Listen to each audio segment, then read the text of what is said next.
Ang pulong sa Dios buhi ug nagalihok nga gamhanan. Labi pang mahait kaysa espada nga duhay sulab. Ubod-dulot sa kitagbuan sa kalag ug sa espiritu, sa mga lutahan ug sa mga kauyukan, ug motugkad sa mga una-una ug katuyuan sa kasing-kasing. Hebrehanon 4:12. Ang tibuok nga kasulatan gipaginhawa sa Dios ug may kapuslanan alang sa pagpanudlo, alang sa pagpamadlong, alang sa pagpanulid, ug alang sa pagmatuto sa pagkamatarong, aron ang tao sa Dios mamahingpit, masinangkapan, alang sa tanang maayong buluhaton. 2 Timoteo 3:16 ug 17. Paningkamuti pagayo ang pagpakita sa imong kaugalingon sa atubangan sa Dios ingon nga iyang nahimutan. Usa ka magtatrabaho nga dili kinahanglan magakaulaw nga sa hustong paagi magapanudlo sa pulong sa kamatuoran. 2 Timoteo 2:15. The Bible says, "For God so loved the world, that he gave his only begotten Son, that whosoever believeth on him shall not perish, but have eternal life. For God did not send his Son into the world to condemn the world, but that the world through him might be saved. He who believes in him is not condemned, but he who does not believe is condemned already, because he has not believed in the name of the only begotten Son of God. But as many as received him, he gave the right to become children of God to those who believe in his name. Believe on the Lord Jesus Christ, and thou shalt be saved." We have been saved by grace through faith, that not of yourselves. It's a gift of God, not of works, lest anyone should boast. He who hears my word and believes in him who sent me has everlasting life, and shall not come into judgment, but has passed from death to life. Sa dili pa kita magkapadayon sa pagtuon sa pulong sa Dios ni kadlaw gikinahanglan ang atong pangandam sa itong kaugalingon. If necessary, atong gamiton ang recovery technique sa 1 John 1:9. Kung napakita mga sala nga gihambin sa atong kalag, kini mahimong babag sa atong pagtuon sa pulong sa Dios. Busa gikinahanglan mo sunod kita mando sa Dios. If we confess our sins, God is faithful and just to forgive us our sins and to cleanse us from all unrighteousness. Alang kanimo higala nga wala pa'y Kristo sa imong kinabuhi, gidapit ka sa paggamit sa imong free will, sa paghimog desisyon. The most important decision you can make in your entire life. The decision to believe in Christ as Lord and Savior. Busa sa hilom, magandam tas atong kaugalingon. Let us pray.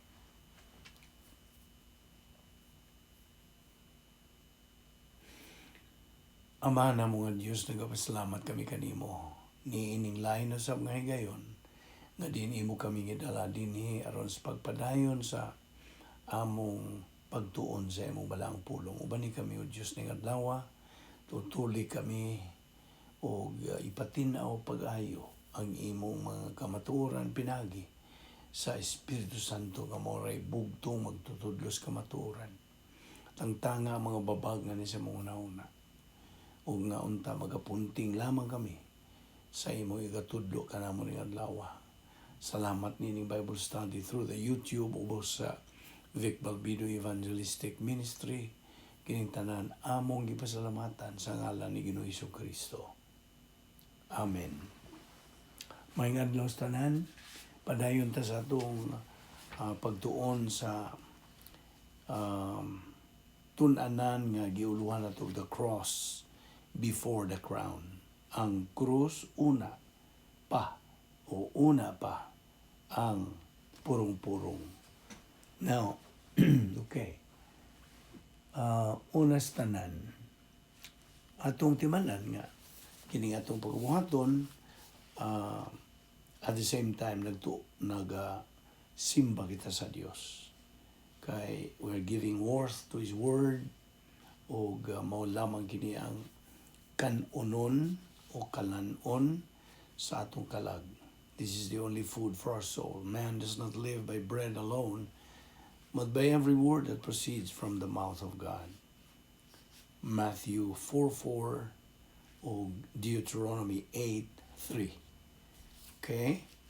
So, unas tanan, labaso nato na pod sa atong pangunahuna, atong parumduman. Ang atong pagkinabuhing Kristohanon, dili ingon-ingon, dili ordinaryo. Kaya ang Dios nagapadayon gayud sa iyang pagsangkap kanatos tanan natong gikinahanglan. He is the only provider natong mga magtotoo. Ipabuhi pa kita hangtod ni gayon na gumikan sa atong pagpahimulo sa grasya. Ang gitawag nato og logistical grace. Logistical grace. Kanang pulong logistical, adjective magkana, gikan kana sa noun nga logistics. It's a military word. Nga kining logistics, mo ni mga kasangkapan, mga hinagiban, o mga gikinahanglan sa mga kasundawhan. Kaya dili sila magalahutay sa ilang pagkasundalo, kung labi na muadto na sila sa natad pangubatan, kung wala sila logistics. Ang bot pa sa logistics, mo ni mga provision ng ilang gikinahanglan. Ilang mga bala, ilang mga hinagiban, ilang mga armas, ilang mga pagkaon, o mabitaw na magpasaan na sila, o backpack na labing nagkuha nga, na diha ang ilang mga logistics, o unsay tuyo, unsa may tumong ni ining pagsangkap sa logistics ni mga kasundawan. Ang tuyo ug tumong mao nga aron sila mabuhi, makalahutay sa ilang padayon diha sa mga kalihukan sa panggubatan. Kasabot ka? Kay kung wa sining mga logistics nila, di sila mo lahutay. Maupod na natong mga Kristohanon, gisangkapan kita sa Diyos og logistical grace. Aron sa iyo niya na kita mabuhi, makalahutay, o unsa, makapahimulos sa grasya sa Dios. Ang number one nga grasya sa Dios, ang iyang mga pulong, nga aron kita makapadayon sa pagtuon. Kung sama ito pagpadayon sa pagtuon, kung wala tayo mga logistical grace. Manang gisangkapan ta sa Diyos og logistical grace support. Atong pagkaon, atong panimalay, atong mga anak, atong mga trabaho, atong balay nga gipuy-an, atong mga sakyanan baron, o mao kini. Ihimplo lang ka sa mga logistical grace. Sa tuyo nga ikaw makatuon unta sa pulong sa Dios o mga tubo diya sa kahibalo sa grasya bahin kang Ginoong Jesucristo. So mao kada nakita isang kapan nining logistical grace. O karon kay mga anak naman kita sa Dios, labaw na kita isang kapan gyud. Why pagkapakyas ang Dios? Wa gyud siya mapakyas. Bisan kausa, wa gyud siya mapakyas sa iyang pagsangkap sa atong mga gikinahanglan. Nabitaw na sa Filipos 4:19, may God shall supply all your needs according to His riches in glory in Christ Jesus. Okay. So buhi kita karon, ginawa pa kita, skill pa itong panglawas. Bisag na aptay mga ginagmay mga balatian, grasya gihapon. Kining tanan, ipahiluna na ni sa Dios. Kung mao nga ang tuyo nini, aron kita makalahutay, will be alive in this devil's world, aron kita makatubo diya sa pulong sa Dios. Klaro? So I hope nasabtan ni mo ka na. Kung mao na nga, karon atong gibiyaan man to no kagahapon kadtong bahin sa the real keys of success in life. Now, ato ning itukbil tungod kay kinibahin gihapon kini sa atong tun-anan nga ang krus una pa ang purong-purong. Okay? So as a review, the real keys of success in life. Number 1, get saved by faith in Christ alone. Na ikaw magpaluwas. Pinagi lamang siyang pagtuo lamang kang Kristo lamang. Niya ikaduha, patubuon ang atong kalag sa kahibalo o sa grasya bahin ni Ginoong Hesukristo. Segundo Pedro 3:18. Ikatulo, nga atong hatagag pasiuna, prioritize ang pulong sa Dios sa atong kinabuhi. Number 1, yun na. Kaya unsa man ato pagkaibaho kaila sa Dios kung natay pulong niya. Mao ni nagsigit ang tuon adlaw-adlaw gyud. Antod nga saturated yun itong pangunahuna sa mga pulong sa Dios. Punon nato ni lukpon. Ikaupat, nga kinahanglan atong organisahon ang atong kinabuhi base diha sa pulong sa Dios.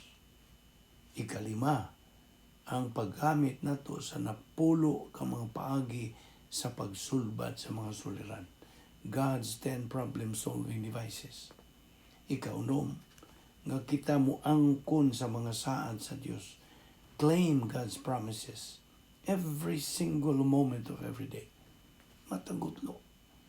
Matagutling sa atong kinabuhi. Okay? Kaya nga itong Kristiyanong pagkinabuhi, dili ni kay weekly, kundi yun sa moment by moment life. Spiritual life. Okay? So, we have to claim God's promises. No? Sa maning pag-claim, kung wala kayo nahibawan o natunan nga pulong sa Diyos. See?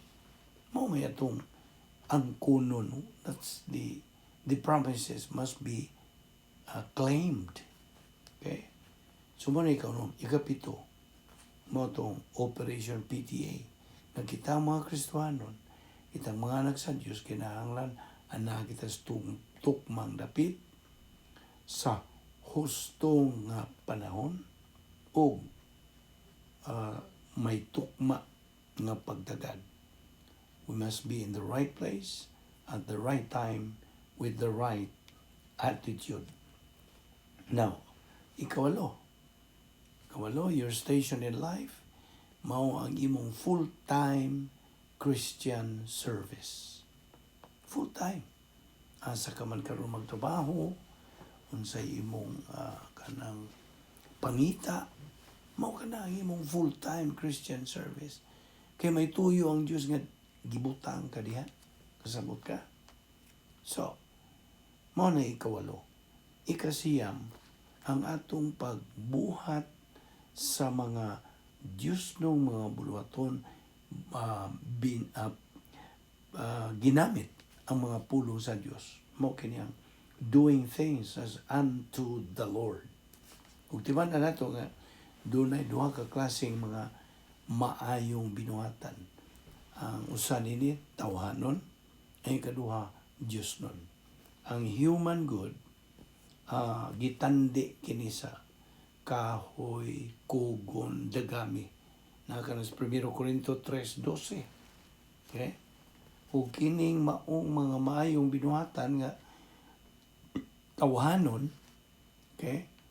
Dili di magantihan. Way ganti ni. Kaya nga naman, gitandi mo gunis, kugon, kahoy, dagami. dusliti kuno na. Kanang sindi, pag sindi ba, pag kadlit ba, o kanang posporo baron, o lighter baron, di ba masunog? Masunog ang kahoy, kugon og dagami. Naon sa mayat, kanang gantihan, diwa. Kasabot ka? Whereas, ang Diyos nun nga maayong binuhatan, divine good, gibuhat na nimo ingon nga magtotoo didto sa sood sa imong operational divine dynasty in the position of strength. Ug kanang mga binuhatan nga maayo nimo, ginamit ang pulong sa Dios. Gitandi kini sa kanang pilak, bulawan ug mahalon nga mga bato. Nagyapon ka na sa 1 Corinto 3:12. Okay? Ug ika na po kinahanglan, dinhi man ta mo hunong, no? Ang ika na po, the 10th, kinahanglan nga atong isugid ang matag sala nga atong nabuhat. We have to confess every sin that we commit. Flush them out of our life. Kinahanglan i-flush na. Okay? Pinagi sa unsa? Pinagi sa rebound. Pinagi sa pagkupisan. Pagsugid. 1 Juan 1:9. Mao kini ang, in fact, that's number 1, kanang problem-solving device nga gisangkap sa Dios kanato. Okay? So, mao na ang ika-10. Ang tutas 11. Napugusa. We have to rest in the Lord. Kinahanglan ta mo pahuway diha sa Ginoo. Now, unsay buta sabot? This is what we term as the faith rest life. Akong gihuban kining faith rest life nga kining faith rest life pagtuo kini nga may unsa kanang okay, atong i-rephrase kana. Kining faith rest life, pagtuo kini nga nagadala og kapahulayan. Og kini panginabuhi. Sud kini gihapon sa plano sa Dios. Og the other name for this is what? The holiness nimo or godliness. You see? You're sanctified na. So, nagkinabuhi kanini, faith, rest, life. Pagtuo kini nga nagadala o kapahulayan. Okay, mo ni ika-11. Ika-12, maintain humility. Pagpabilin sa pagbaton o pagkamapawisanon. Okay? Ayaw gyud pagka mapaytason. Kaya mo kani opposite. Maintain humility. Ang laingan nining humility nga kanang ang terminology niini mao ang grace orientation. Okay? Ito ta si ika-13. Resist evil by avoiding the wrong crowd in life. Resist. Kanang isalikway o ihikling kadang mga dautan pinagi sa unsa, pinagi sa imong paglikay sa mga di maayong mga pundok na atong atong masugat sa atong panginabuhi. What I mean nga we have to avoid the wrong crowd of life. May mga pundok na dili angay kani sila they are not like-minded diha nimo. Kay ang mga like-minded maura ang mga Kristiyanon. Okay? Akong dugangan, ang mga like-minded maura ang mga Kristiyanong nagatubo o mga hamtong. Kaya di man gihapon magka-sibo ang usa ka magtutuo nga wa magtubo, ikumparar nimo na sa magtutuong nagtubo sa pulong sa Dios. Mao ra kadtoy like-minded nga tinuod, kadtong nakakabot na sa espirituhanong pagkamtong spiritual maturity. We are of the same mindset. Okay? So mao ka na ang ika-13. Anto ta si ika-14. Inganlan kini og Operation VOG. Unsa man ning Operation VOG? Ang V is viewpoint. Ang O, unsa? Operational. Ug ang G, geographical. Ang i-explain nimo kini. Kamo nga bago pang nakadungog nini. VOG. Ang V, viewpoint, will of God. Now, unsa man ning viewpoint, will of God? Bahin kini sa panguna-una. Kining maong viewpoint, will of God. This answers the question, what does God want me to think? Unsa may buot sa Dios nga akong huna-hunaon. Mao kanang pagpatinaw nimo. Viewpoint, will of God. So, unsa may buot sa Dios nga atong huna-hunaon? Ang iyang pulong. Gusto? Ang iyang pulong. Kaya huwag makalabaw sa huna-huna, mga paagi sa Diyos. Huwag makalabaw. Isaiah 55, 8 and 9, nung sa gisulti. Ang Diyos na gisulti, my thoughts are not your thoughts, neither are my ways your ways, saith the Lord. For as the heavens are higher than the earth, so are my ways higher than your ways, and my thoughts than your thoughts. Na, Isaiah 55, 8 and 9. So, mo na ang viewpoint, will of God. Ang O, mo na ang operational will of God. Sa ibang pasabot, operational, imong pagbuhat. See, that answers the question, what does God want me to do? See, ano sa may buhat sa Diyos nga akong buhaton?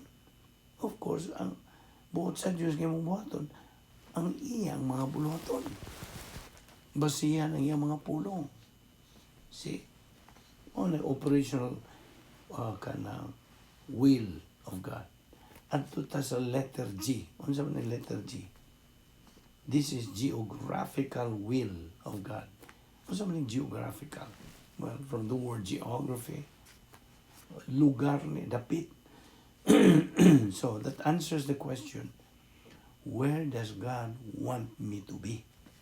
Unsa may buot sa Dios, unsa kabubuton niya nga akong pag-aadtuan. See? So I hope naklaro nimo na. Operation VOG, viewpoint, will of God. Operational viewpoint or operational will of God. Ug ang G, geographical will of God. Ang 15, the 15th, always be guided by the doctrine of volitional responsibility. Ano sa ibang pasabot niling volitional responsibility? Well, volitional, ang atong free will. Kitang tanan, giyatagan sa Diyos o kaugalingong kabubuton, malay hubad sa free will. O gihatag kining kaugalingong buton nga rikanato, gihatag sa Diyos aron ipagamit. See, God wants us to use. See, gihatagan taong hingpit nga kagawasan. Pinagi sa pagpili. See, freedom of choice. So, muna nga, we must always be guided. Kita, kinahanglan ka ng matultulan kanunay, maaga kanunay. Ining maong prinsipyo, volitional responsibility. But pasabot, sa matag himo at desisyon, gikan sa itong kaugaling kaubuton. Kita o kita lamang ang manubag niya. We are the only one accountable, responsible, and kanang answerable. Accountable, responsible, and responsible. So muna, now we have to be guided. You see? Excuse me. Okay, to this size. Be constantly guided by the essence of God.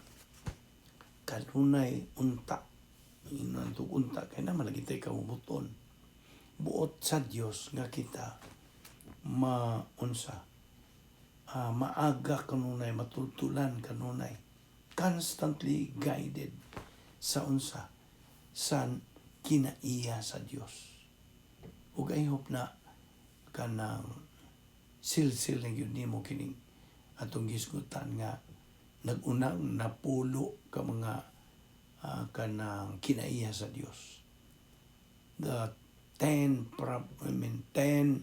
attributes of God. Ang naguna nini, sovereignty. Ikaduha, righteousness. Ikatulo, justice.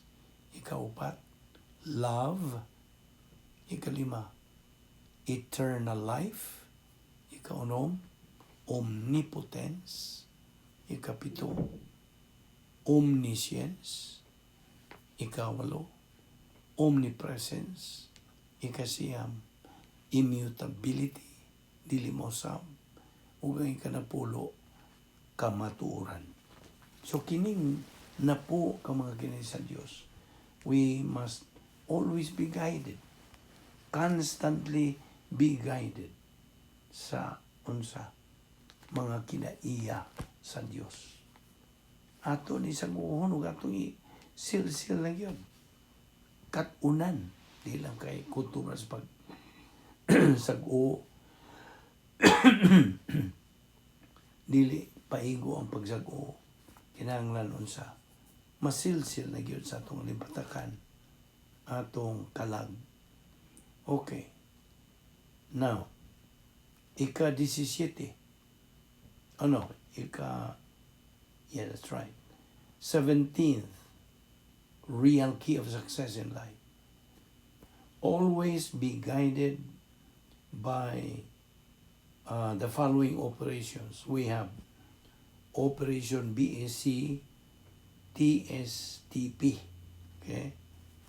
Operation BOD, RPLS, Operation SLA, Operation PMA, Operation 3Rs.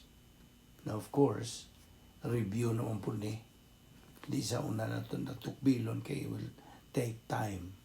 Kay it will branch out to so many doctrines. Anyway, ang punto din sa ika-17, always be guided by these operations. Daghang mga operations nga itong gitun-ana, tulaning kwaon ang usanin ni SLA, Study, Learn, Apply. Operation ka na. Okay, 18. Be conscious and aware of the doctrine of eternal security. Okay? Ayaw na yun ni kalimti. Ang doktrina sa unsa. Dayo na nga pagkasiguro. Eternal security. Naaman ka na. Gilati des Roma 8:38-39. Romans 8:38-39. Ikaduha, we must be conscious and aware of the doctrine of sowing and reaping. Unsay imong ipugas, mao po imong anihon. Galatia 6:7. Okay, ikatulo, we must be conscious and aware of the doctrine that elucidates that a believer can become useless to God by being negative to Bible doctrine. Wa gyoy pos ang usa ka magtutuo kung wa siya'y Bible doctrine. Kaya siya negatibo man. O man siya gana, wa siya gugma, way kainit, way kaikag, namudayon siya, balibad ko na mo, imbitar niya Bible study, wa ko'y panahon ana, busy ko kayo. You see? So, ano ikatulo? Excuse me. The doctrine that elucidates that a believer can become useless to God by being negative to Bible doctrine. Okay. Antas 19. Hapit at mo manyana. Ang 19, murag silbing addendum kini. Pakapin kini sa numero 10. Sa ito numero 10 nga real key of success. Confess every sin you commit. Okay? So, addendum ni. To be out of fellowship with God. Kung ikaw, kano sa magkama, higawa sa pag-iumpitay sa Diyos. When are you out of fellowship with God? Sa diha nga ikaw, nagatinero mga sala. Nagahambin o nagatipig pag mga sala diha sa imong kalag. Wani mo na ang kuna nga imong nahimo, nabuhat. Wani mo isugid. Wani mo ikumpisal. So, when you are out of fellowship with God, gawas ka sa pag-iumpitay sa Diyos, you're wasting your life. Imong giusik-usik ka ng imong kinabuhi. Ikaduha, nag-usik-usik ka sa panahon, nag-usik-usik ka sa oportunidad o ang imong ability. Ikatulo, you are inviting the divine paddle. Imong gi-imbitar ang unsa Diyos nun nga pagpanton. Ikaupat, it's very expensive financially and spiritually to be out of fellowship. Tinoon. Kaya kaguliyang naman imong kinabuhi. So, tingali mo, gasto na po kag salapi o labaw tanan. Naguba ang imong espirituhanong pagkinabuhi. You are devastated tungod sa imong out of fellowship. So, kung siya out of fellowship, unsa man kahimtang niya? Carnal. You see? Na kung magpabilin siya niya ng iyang kahimtang, maglunang yun siya sa mga sala, na way pagtagad, pagpanumbaling, nga iyaw tanang isugid, then, mahagbong na siya karon og reversionista. Reversionist. Anang kuyaw na ng dapita. Okay. Adto tas ika-20. Ang last niining mga isgutan na itong real key of success. Ang ika-20, always set your mind to your goal. Unsa may mong goal? Unsa may atong tumong common goal as believers? Spiritual maturity. You see? Always set your mind to your goal. Study, learn, and apply Bible doctrine every moment of every day. And this will result to what? Capacity for life, for love, for happiness, for blessing, even suffering. Mao ka na ang pagi nga mahimaya ang Diyos. Actually, dili kita ang naghimaya sa Diyos. Siya ang naghimaya kaniya. Kaya ang prinsipyo mo God, only God glorifies God. Only God can glorify God. Ang tao dili. Ito naman ang i-explikar ni mo. Ang uban mo sinta kay maupay pagkadungog.